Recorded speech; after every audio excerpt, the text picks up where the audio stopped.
ಒಂಥರ ನಮಗೆ ನಾಡಹಬ್ಬ ಇದ್ದಂಗೆ. ಬಾಬಾ ಸಾಹೇಬ್ ಅಂಬೇಡ್ಕರ್ ಇವತ್ತು ಸಂವಿಧಾನ ಕೊಟ್ಟಿಲ್ಲ ಅಂದರೆ ನಾನು ಇಲ್ಲಿ ಮಂತ್ರಿಯಾಗಿ ನಿಮ್ಮ ಮುಂದೆ ಭಾಷಣ ಮಾಡೋಕ್ಕೆ ಸಾಧ್ಯ ಆಗ್ತಾ ಇಲ್ಲ. ಇವತ್ತು ಬಾಬಾ ಸಾಹೇಬ್ ಅಂಬೇಡ್ಕರ್ ಸಂವಿಧಾನ ಕೊಟ್ಟಿದ್ದ ಕಾರಣಕ್ಕೆ ಇವತ್ತು ನಾನು ನಿಮ್ಮ ಮುಂದೆ ಮಂತ್ರಿಯಾಗಿ ನಿಲ್ಲಕ್ಕೆ ಸಾಧ್ಯ ಆಯಿತು.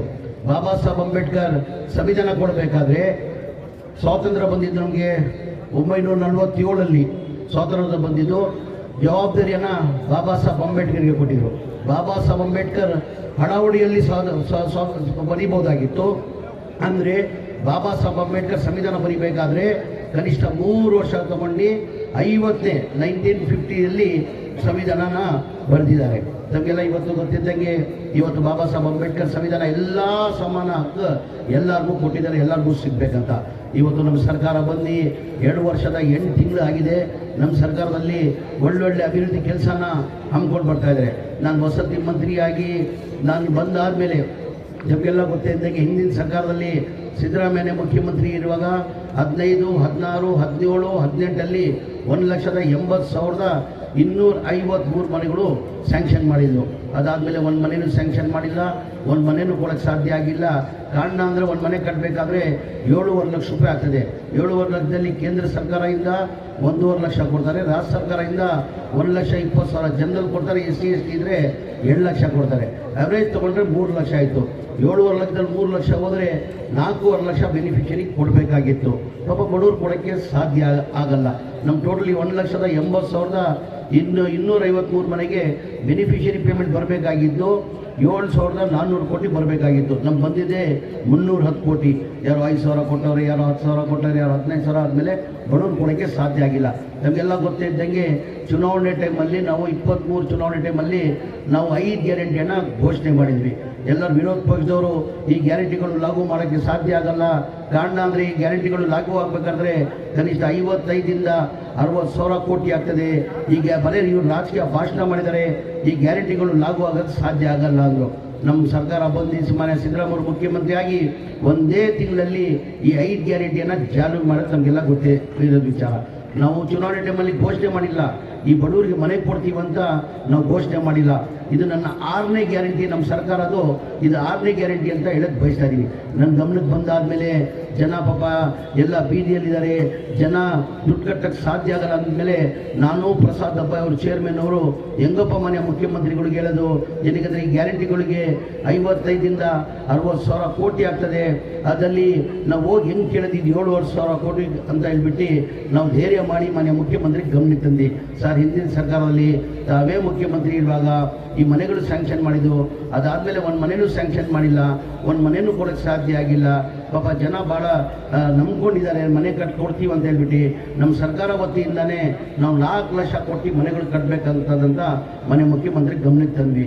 ಮನೆ ಮುಖ್ಯಮಂತ್ರಿಗಳು 2-3 ರಿವ್ಯೂ ಮೀಟಿಂಗ್ ಮಾಡಿ ನೀನು ಹೇಳ್ತಾರೆ ಸತ್ಯ, ಬಡವ್ರು ದುಡ್ಡು ಕೊಡೋಕ್ಕೆ ಸಾಧ್ಯ ಆಗಲ್ಲ, ಅದು ಎಷ್ಟೆಲ್ಲ ಕಷ್ಟ ಆಗಲಿ, ಎಷ್ಟೆಲ್ಲ ತೊಂದರೆ ಆಗಲಿ, ಆ ದುಡ್ಡನ್ನು ನಾವು ಸರ್ಕಾರ ವತಿಯಿಂದ ಕೊಡ್ತೀವಿ ಅಂತ ಹೇಳ್ಬಿಟ್ಟು 2024 ಕ್ಯಾಬಿನೆಟ್ ತಂದು ಅಪ್ರೂವ್ ಮಾಡಿದ್ದಕ್ಕೆ ನಾವು 2024 ಮಾರ್ಚಲ್ಲಿ 36,780 ಮನೆಗಳು ಕೊಟ್ವಿ.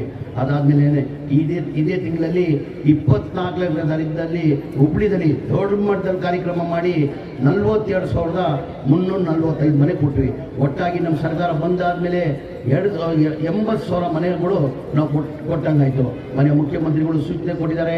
1,80,000ದಲ್ಲಿ 1,18,000 ಮನೆಗಳು ಈ ಡಿಸೆಂಬರ್ 26 ಕೊನೆವರೆಗೂ ಕೊಡಬೇಕಂತ ಮನೆ ಮುಖ್ಯಮಂತ್ರಿಗಳು ಸೂಚನೆ ಕೊಟ್ಟಿದ್ದಾರೆ. ಅದ್ರ ಜೊತೆಯಲ್ಲಿ ಇದೊಂದೇ ಇಲ್ಲ, ಅದ್ರ ಜೊತೆಯಲ್ಲಿ ರಾಜೀವ್ ಗಾಂಧಿ AHP ಸ್ಕೀಮ್ ಅಂತ ಈ ಆಶ್ರಯ ಮನೆಗಳನ್ನು ಒಂದು ಮನೆ ಕಟ್ಟಬೇಕಾದ್ರೆ ಅದನ್ನು 7.5 ಲಕ್ಷ ಆಗ್ತದೆ. ಹಿಂದಿನ ಸರ್ಕಾರದಲ್ಲೇ ಸಿದ್ದರಾಮಯ್ಯ ಸಾಹೇಬ್ರ ಮುಖ್ಯಮಂತ್ರಿ ಇರುವಾಗ 47,860 ಮನೆಗಳು ಸ್ಯಾಂಕ್ಷನ್ ಮಾಡಿದರು. ಅದಾದಮೇಲೆ ಒಂದು ಮನೆಯೂ ಸ್ಯಾಂಕ್ಷನ್ ಮಾಡಿಲ್ಲ, ಒಂದು ಮನೆಯೂ ಕೊಡೋಕ್ಕೆ ಸಾಧ್ಯ ಆಗಿಲ್ಲ. ಮನೆ ಮುಖ್ಯಮಂತ್ರಿ ಗಮನಕ್ಕೆ ಅದು ತಂದೆ, ಸರ್ ಈ ಥರ ಬಡವ್ರು ದುಡ್ಡು ಕೊಟ್ಟಕ್ಕೆ ಸಾಧ್ಯ ಆಗಲ್ಲ, ನಮ್ಮ ಸ್ಲಮ್ ಬೋರ್ಡ್ ಮನೆ ಥರನೇ ಅದು ಆಶ್ರಯ ಮನೆಗಳು ನಾವೇ ಸರ್ಕಾರ ವತಿಯಿಂದ ಕಟ್ಕೊಡ್ಬೇಕಂತ ಮನೆ ಮುಖ್ಯಮಂತ್ರಿ ಗಮನಕ್ಕೆ ತಂದಿದ್ದೀನಿ. ಮನೆ ಮುಖ್ಯಮಂತ್ರಿಗಳು ರಿವ್ಯೂ ಮೀಟಿಂಗ್ ಮಾಡಿ ಈ 29ನೇ ತಾರೀಕಿಗೆ ಕ್ಯಾಬಿನೆಟ್ ತರ ಕೇಳಿದ್ದಾರೆ. ಮುನ್ಸಿಪಾಲಿಟಿ ಕ್ಯಾಬಿನೆಟಲ್ಲಿ ಅಪ್ರೂವ್ ಮಾಡ್ತಾರೆ ಅಂತ ನಂಬಿಕೆಯನ್ನು ನಿಮ್ಗೆ ಕೊಟ್ಟಿದ್ದೀವಿ. ಅದ್ರ ಜೊತೆಯಲ್ಲಿ ಅದೊಂದೇ ಇಲ್ಲ, ಬೆಂಗಳೂರು ಅಂಥವೆಲ್ಲ ನೋಡಿರ್ಬೋದು, ಬೆಂಗಳೂರು ಭಾಳ ಎತ್ತರದಲ್ಲಿ ಬೆಳೆದಿದೆ. 1.5 ಕೋಟಿ ಜನಸಂಖ್ಯೆ ಆಗಿದೆ ಅಲ್ಲಿ. ಆಟೋ ಚಾಲಕರು, ಬೀದಿ ವ್ಯಾಪಾರ ಮಾಡೋರು, ಕೂಲಿ ಮಾಡೋರು ಹೆಚ್ಚಾಗಿರೋದು. ಆ ಟೈಮಲ್ಲಿ 2016ರಲ್ಲಿ ಮನೆ ಮುಖ್ಯಮಂತ್ರಿಗಳು ಅಂಥವ್ರಿಗೆ ಒಂದು ಮನೆ ಆಗಬೇಕು, ಒಂದು ಫ್ಲ್ಯಾಟ್ ಆಗಬೇಕಂತ ಒಂದು ಸ್ಕೀಮನ್ನು ತಂದರು. 1,28 ಎಕರೆ ಜಗನ ರಾಜೀವ್ ಗಾಂಧಿಗೆ ಹ್ಯಾಂಡ್ ಓವರ್ ಮಾಡಿದ್ರು. ಮಾಡಿ ಆ ಮನೆಗಳು ಕಟ್ಟಿ ಕೊಡ್ಬೇಕಂತ ಹೇಳ್ಬಿಟ್ಟು 6 ಲಕ್ಷನ ರೇಟನ್ನು ನಿಗದಿ ಮಾಡಿದ್ರು. ಕೇಂದ್ರ ಸರ್ಕಾರದಿಂದ 1.5 ಲಕ್ಷ ಸಬ್ಸಿಡಿ ಬರ್ತಾಯಿತ್ತು. ನಮ್ಮ ಸ್ಟೇಟ್ ಗೌರ್ಮೆಂಟಿಂದ 1,20,000 ಜನರಲ್ಗೆ SC ST ಇದ್ದರೆ 2 ಲಕ್ಷ ರೂಪಾಯಿ 2 ಲಕ್ಷ ರೂಪಾಯಿ ಸಬ್ಸಿಡಿಯನ್ನು ಕೊಡ್ತಾಯಿದ್ರು. ಬರೀ ಅವರು ಜನರಲ್ ಅವರು 2 ಲಕ್ಷ ಕೊಟ್ಟರೆ 2.5 ಲಕ್ಷ ಕೊಟ್ಟರೆ ಅವ್ರು ಒಂದು ಫ್ಲ್ಯಾಟ್ ಸಿಕ್ಕೋದು. SC ST ಅವರು 2 ಲಕ್ಷ ಕೊಟ್ಟರೆ ಅವರು ಒಂದು ಫ್ಲ್ಯಾಟ್ ಸಿಕ್ಕೋದು. 2021ರಲ್ಲಿ ಕೇಂದ್ರ BJP ಸರ್ಕಾರ ಬಂದಾದಮೇಲೆ ಬಸವರಾಜ ಬೊಮ್ಮಾಯಿ ಅವರು ರಿವ್ಯೂ ಮೀಟಿಂಗ್ ಮಾಡಿ ಏನು ಮಾಡಿ ಸಿದ್ದರಾಮಯ್ಯ ಅವರು 6 ಲಕ್ಷ ನಿಗದಿ ಮಾಡಿದ್ರು, ಅದಕ್ಕೆ 11,20,000 ಮಾಡಿದ್ರು. ಯಾರು ಜನ ಪಾಪ 2 ಲಕ್ಷ ಕಟ್ಟದೆ ಕಷ್ಟ ಆಗ್ತದೆ ಅವ್ರಿಗೆ, ಅವ್ರು 8.5 ಲಕ್ಷ ಹಿಂಗೆ ಕಟ್ಟಕ್ಕೆ ಸಾಧ್ಯ. ಹಾಗಾಗಿ ಯಾರೂ ಮುಂದೆ ಬರ್ತಾ ಇಲ್ಲ. ನಮ್ಮ ಸರ್ಕಾರ ಬಂದಾದಮೇಲೆ ನನ್ನ ಮುಖ್ಯಮಂತ್ರಿ ಗಮನಕ್ಕೆ ತಂದಿಲ್ಲ. ಏನಕ್ಕಂದರೆ ಈ ಸ್ಲಮ್ ಬೋರ್ಡ್ ಮನೆಗೆ 7,500 ಕೋಟಿ, ಆಮೇಲೆ ರಾಜೀವ್ ಗಾಂಧಿ HP ಸ್ಕೀಮ್ದು 2,100 ಕೋಟಿ, ಟೋಟಲ್ ಒಟ್ಟಾಗಿ 9,500 ಕೋಟಿದಲ್ಲಿ ತಿರ್ಗಾ ಇದು ಹೆಂಗಪ್ಪ ಹೇಳೋದಂತ ಮನೆಯ ಮುಖ್ಯಮಂತ್ರಿ ಗಮನಿಗೆ ನಾನು ತಂದಿಲ್ಲ. ಅವರು ಒಂದು ಮೀಟಿಂಗಲ್ಲಿ ರಿವ್ಯೂ ಮೀಟಿಂಗಲ್ಲಿ ಸೆಕ್ರೆಟ್ರಿ ಅವ್ರು ಕೇಳಿದ್ರು, ಏನ್ರಿ ನನ್ನ ಕನಸಿತ್ತು ಒಂದು 1 ಲ್ಯಾಕ್ ಹೌಸಿಂಗ್ ಸ್ಕೀಮ್ದು ಯಾವ ಸ್ಟೇಜಲ್ಲಿ ಇದೆಯಾ ಅಂತ. ಸೆಕ್ರೆಟ್ರಿ ನಾನೇ ಆಮೇಲೆ ಹೇಳಿದೆ, ಇಲ್ಲ ಸರ್ ನಾನು ಹೇಳ್ಬೇಕಾಗಿತ್ತು, ನಿಂಗೆ ಹೇಳಿಲ್ಲ. ಎಲ್ಲಿಗಂದ್ರೆ ಮುಂಚೆನೇದವರು ರಾಜೀವ್ ಗಾಂಧಿದು ಮತ್ತು ಸ್ಲಮ್ ಬೋರ್ಡ್ ಮನೆಗಳದ್ದು ಒಪ್ಕೊಂಡಿದ್ದೀರಾ, ಇದು ಹೆಂಗೆ ಹೇಳೋದಂತ ಹೇಳಿಲ್ಲ ಸರ್. ಪಾಪ ನೀವಿರುವಾಗ 6 ಲಕ್ಷನ ರೇಟನ್ನು ನಿಗದಿ ಮಾಡಿದ್ರಿ, ಬರೀ 2.5 ಲಕ್ಷ ಜನರಲ್ ಕೊಡಬೇಕಾಗಿತ್ತು. SC ST ಅವರು 2 ಲಕ್ಷ ಕೊಡಬೇಕಾಗಿತ್ತು. BJP ಸರ್ಕಾರ ಬಂದು 11,20,000 ಮಾಡಿ ಈಗ 8.5 ಲಕ್ಷ ಕಟ್ಟಬೇಕು ಸರ್. ಆ ಬಡವ್ರು ಕಟ್ಟಕ್ಕೆ ಸಾಧ್ಯ ಆಗಲ್ಲ, ಯಾರೂ ಮುಂದೆ ಬರ್ತಾ ಇಲ್ಲ. ಇಲ್ಲ ಬಡವ್ರು ಅಷ್ಟು ದುಡ್ಡು ಕೊಡೋಕ್ಕೆ ಸಾಧ್ಯ ಆಗಲ್ಲ. ಎಷ್ಟು ಮನೆಗಳು ಫಸ್ಟ್ ಸ್ಟೇಜಲ್ಲಿ ಎಷ್ಟು ಮನೆಗಳು ರೆಡಿ ಇದೆ ಅಂತ ಮನೆ ಮುಖ್ಯಮಂತ್ರಿ ಕೇಳಿದ್ರು.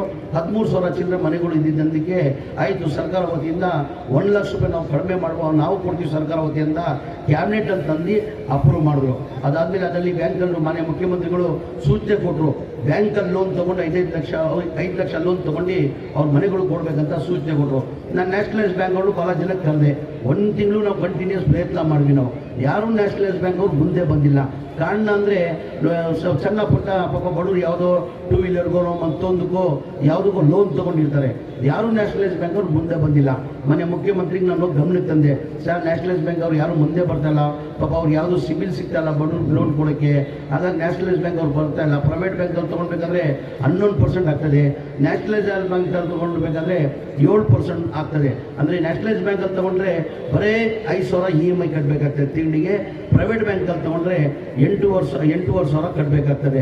ಮನೆ ಮುಖ್ಯಮಂತ್ರಿ ಗಮನಕ್ಕೆ ತಂದ ಮೇಲೆ ಮನೆ ಮುಖ್ಯಮಂತ್ರಿ ಇಲ್ಲ ಬಡವರು ಅಷ್ಟು ಕಟ್ಟಕ್ಕಾಗಲ್ಲ, 5,000 ಕಟ್ಟದೆ ಅವ್ರ ತಿಂಗಳಿಗೆ ಕಷ್ಟ ಇದೆ, 8,500 ಕಟ್ಟೋಕ್ಕೆ ಸಾಧ್ಯ ಆಗಲ್ಲ.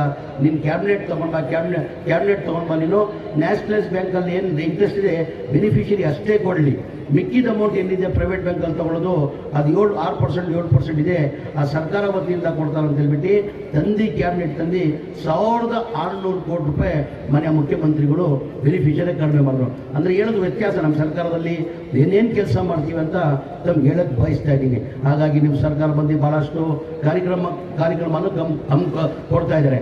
ನಾನು ಹೋದ ವರ್ಷದಲ್ಲಿ ಗರಿಷ್ಠ ಪ್ರತಿ ತಿಂಗಳಲ್ಲಿ ಮನೆ ಮುಖ್ಯಮಂತ್ರಿಗಳು 2 ಜಿಲ್ಲೆಯಲ್ಲಿ ಈ ಗ್ಯಾರಂಟಿಗಳಲ್ಲಿ ನಾನು ಹೇಳ್ತಾ ಇದ್ದು, ಈ BJP ಅವರು ಹೇಳ್ತಾರೆ ಈ ಗ್ಯಾರಂಟಿಗಳು ಕೊಟ್ಟಾದ್ಮೇಲೆ ಸರ್ಕಾರಿ ದಿವಾಳಿ ಆಗಿದೆ, ದುಡ್ಡು ಖಜಾನ ಖಾಲಿ ಆಗಿದೆ ಅಂತ ಹೇಳ್ತಾರೆ. ನಾನು ಹೋದ ವರ್ಷದಲ್ಲೇ ಕನಿಷ್ಠ 7ರಿಂದ 8 ಜಿಲ್ಲೆಗೆ ಮನೆ ಮುಖ್ಯಮಂತ್ರಿಗಳ ಜೊತೆ ಹೋಗಿದ್ದೆ. ನಾನು ಮೈಸೂರಿಗೆ ಹೋದ ವರ್ಷದಲ್ಲಿ ಮೈಸೂರಲ್ಲಿ ಉದ್ಘಾಟನೆ ಮತ್ತು